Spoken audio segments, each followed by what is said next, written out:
Thank you for being here. So heading into the meeting with President Putin on Friday, President Trump said he wanted a ceasefire agreement. Now he is saying he wants a broader peace deal. We know that Ukraine, we know that European allies want a ceasefire first. Is a ceasefire now off the table, Mr. Secretary?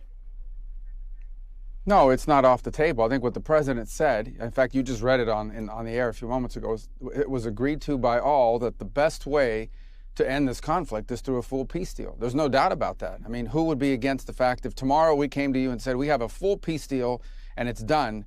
I think that's the best way to end the war. Now, whether there needs to be a ceasefire on the way there, well, we've advocated for that. Unfortunately, the Russians, as of now, have not agreed to that. But the ideal here, what we're aiming for here is not a ceasefire. What we ultimately are aiming for is an end to this war. Well, I want to drill down on that exactly and what happened, because as you just heard before the meeting with President Putin, President Trump warned there would be, quote, very severe consequences for Russia if it didn't stop the war. Here's a little bit more of what he said on the plane ride over. Take a look. I want to see a ceasefire rapidly. I don't know if it's going to be today, but I'm not going to be happy if it's not today. So what exactly changed? Is it that Putin would not agree to a ceasefire? Well, first of all, the Russians are already facing very severe consequences. There's not a single sanction that's been lifted. And not one. I mean, they're facing all the same sanctions that have been in place today. All the American support continues for Ukraine.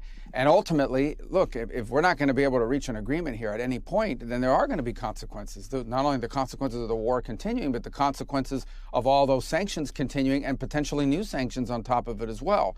But what we're trying to do right now is end the war. And in order to end a war, you've got to give every opportunity that exists. You have to be open to any opportunity that exists to bring it about. And here's the thing to remind everybody.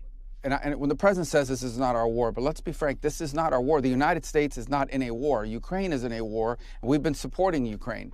We happen to be in the role of the only country in the world, with the only leader in the world, that can actually bring Putin to a table to even discuss these things. Now, the president has traveled, all the way to Alaska, all the way back, has dedicated months and months of work, him, our entire team on this matter, because we want to see an end to the war. But if tomorrow the war continues, life in America will not be fundamentally altered.